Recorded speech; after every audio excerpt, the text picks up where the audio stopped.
Hey guys, John here from Everything Outdoors. Please excuse the mess. It's a little sloppy outside right now.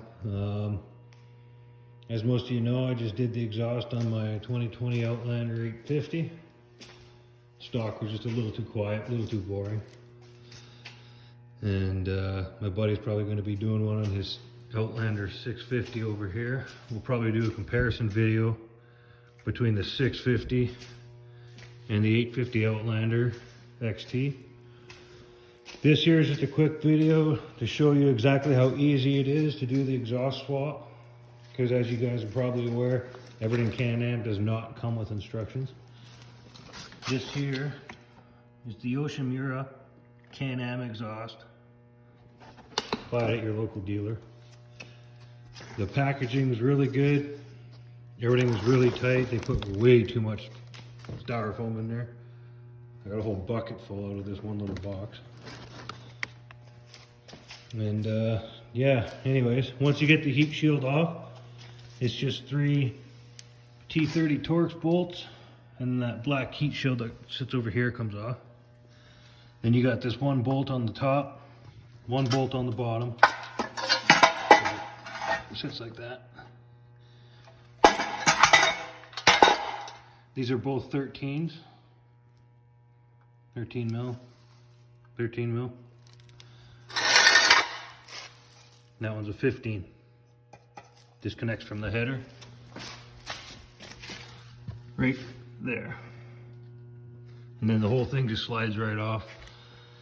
This machine's only got 100 kilometers on it, so everything came off pretty easy. And then when it went back together, I didn't even bother looking for the instructions online, as they tell you to do in the box. It just comes with all the mounting hardware needed. It's solid. Sounds good, looks good, it's clean. All in all, it took about 20 minutes, and that's because I was taking my time looking for some tools. So I just dry fitted everything at first. Put the 2 springs on in here. Comes with the tool to do that as well, makes your life a lot easier. Slid the exhaust pipe on, left this clamp loose. Left the exhaust hanger up here loose. If you move around to the back side of the bike, you can see better right there. Left that one on loose.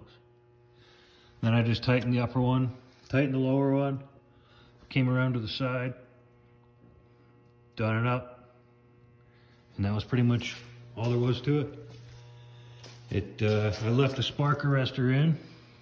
This here is a no tune required exhaust, so they say, which is why I went with it. You don't need to buy a tuner. But if you take out the spark arrestor, apparently everybody says you do need a tuner. And these Can-Ams run really lean from the factory, so I'm probably going to end up getting a field programmer for it anyways. But for now, I just like to leave it stock. The other mods I've done are the Maxxis Zilla tires. I love them. They're light. I went one size taller than stock. The hand warmers, because the XT didn't come with it, so I got the Can-Am factory hand warmers and thumb warmer. And then I got the Can-Am Extreme front bumper. This thing's awesome. It's solid. It's not too heavy.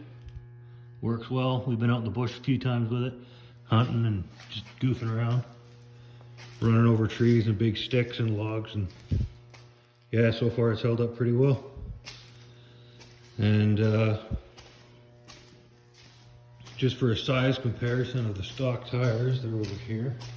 Excuse the mess.